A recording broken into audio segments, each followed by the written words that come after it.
Scott Twito, I'm glad that you took the time with the Montana News to talk about your re-election that's coming up that you just filed yesterday or a couple days ago. Filed with the elections office and the commission about a week and a half ago, but publicly announced for the first time on Wednesday. Okay. I wanted to kind of touch real briefly on some of the subjects in regards to your re-election. Why do you want to be re-elected again to a job that obviously is a high-stress job? It can be at times, but I really do enjoy helping people. I do enjoy pursuing justice. I now have a few years under my belt as the county attorney, and after talking it over with my family and friends, I decided this is what I want to do. So I'm hoping that I can have that opportunity again. Was it correct that you practiced law for about 12 years before you became a county attorney? I did. I was admitted to practice in Montana in 1998. And back in 1990 and 1998, you were double-teamed with a couple guys at West High School here in Billings, and you became the second out of 37 individual titles for that school.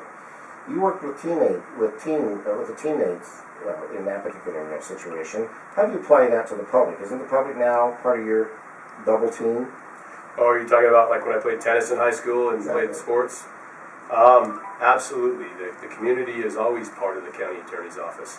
This is their office, and so I've tried to do my best to encourage the community to engage me. I do my best to respond to emails or phone calls that I get just from concerned community members to answer their questions. They're part of this.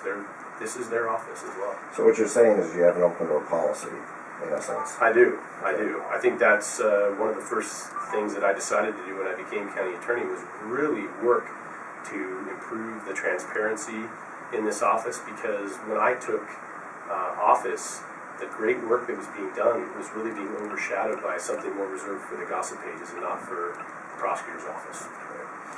Now, one of the things I wanted to ask you was, you have a history of being pretty aggressive with some of the crimes. However, due to your reign as prosecutor, crime has exploded. Explain that for us. My reign. I think my record speaks for itself. I always answer that question with this way. I pursue justice. I don't, as the county attorney and as a prosecutor, my job is to pursue justice. The way our system is set up, I don't have a particular client. I represent the people. I represent the residents of this community. And so I go after the people that I can with the resources I'm given, especially the ones that commit horribly violent and awful acts against our community. Absolutely, I'm aggressive against those people.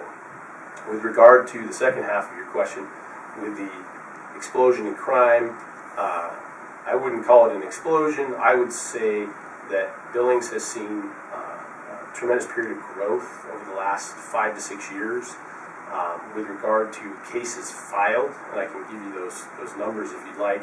We've pushed harder to file appropriate felony cases where perhaps in prior years you wouldn't see us filing as many cases just because we simply would have those cases and we call them unfiled in our office. I really pushed hard, and especially on property crimes that affected our residents and on drug crimes, we really pushed hard to file more of those cases.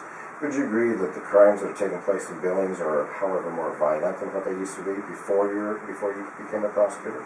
There are absolutely cases that are becoming violent, but I think maybe there's a slight uptick in the number of violent crimes, but I can't say that they're any more violent than what we saw before. With the amount of crimes that are taking place, where are you going to get the funding for that if you are re-elected? Are you going to ask the voters for money? That is not my intent at this time. I've worked really hard to improve the way we bring cases into court, to make them more efficient, to require less FTEs, if you would say, to try to minimize that. The last thing I want to do, and I ran on this as well, is I'm not going to just go in and ask for a bunch of help. That's not my style. I want to see what I can do to improve efficiency. But, as I've said, if these numbers continue, if the number of arrests rise, if the number of required filings rise, eventually, somewhere down the line, just based on our population growth, we're probably going to have a few more people if the voters and the residents want it. Well, Scott, you had a close relationship with your father, who I believe his name was Donald also. And he passed away recently in 2012, am I correct? He did. 67 years old. You and your father had a close relationship. Was there any time that your father kind of set you aside and did a father-son talk and give you advice of how to get through life in regards to this job you got? Absolutely. My father had a lot of impact on my job. In fact, he was a professional. He was a doctor in this community. He was the first board-certified oncologist in the state of Montana, actually, and we moved here when I was very little. He always told me to be professional, always, in your job.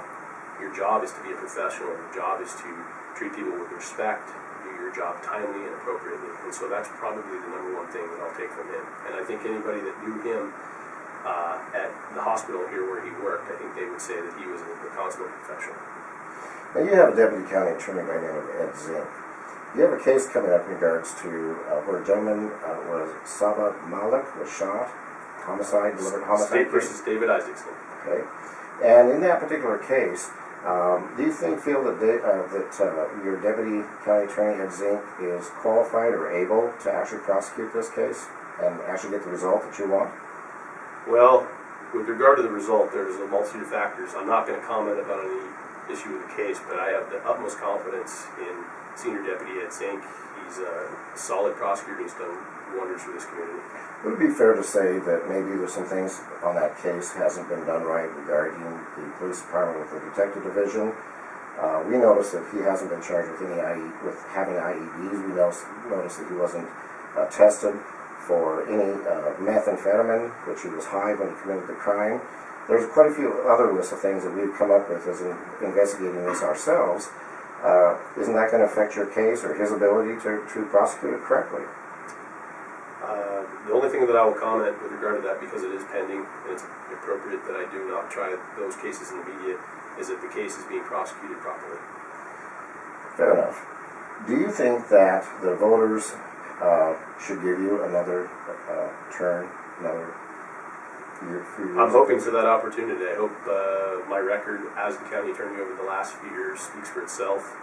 I think I have accomplished all the goals that I set forth, including increasing that transparency, restoring faith in this office that had been questioned when I came in. I think I do a good job. I think I've put my people in a position to work towards public safety and pursue justice. And so I'm hoping that I'll have that opportunity again.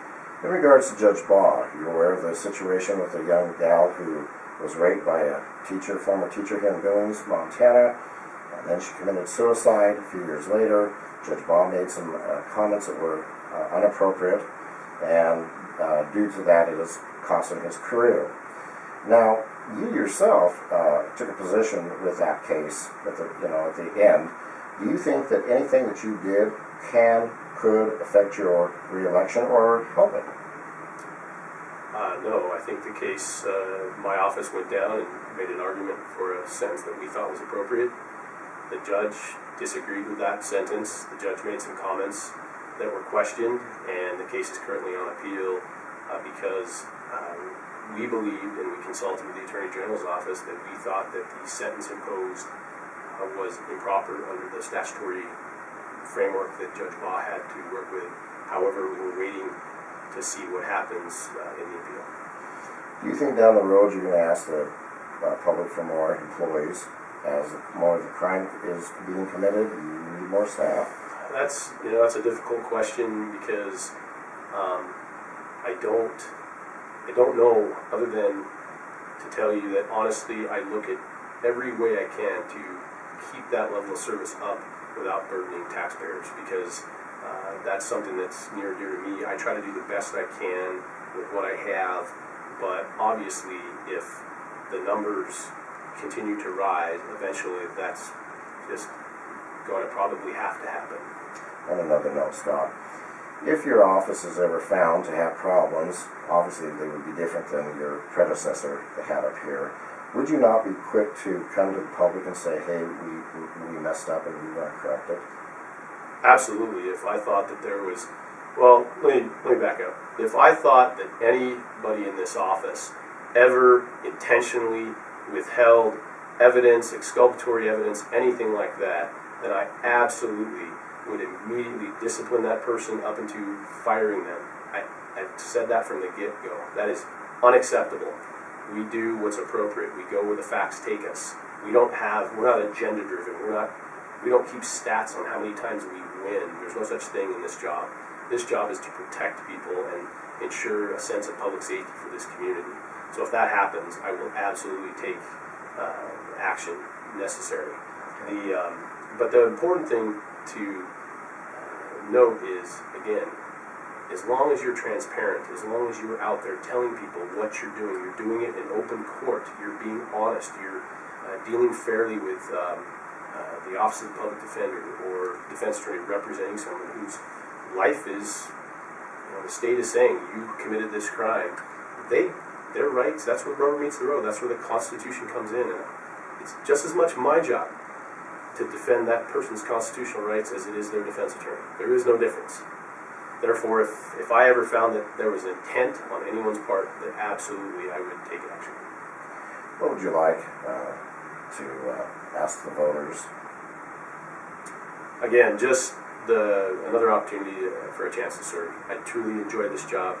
I've been in this community forever. I love this community. I'm thankful that I've had this opportunity. I just want to continue to serve. For Montana News, I'm Donald Cyphers.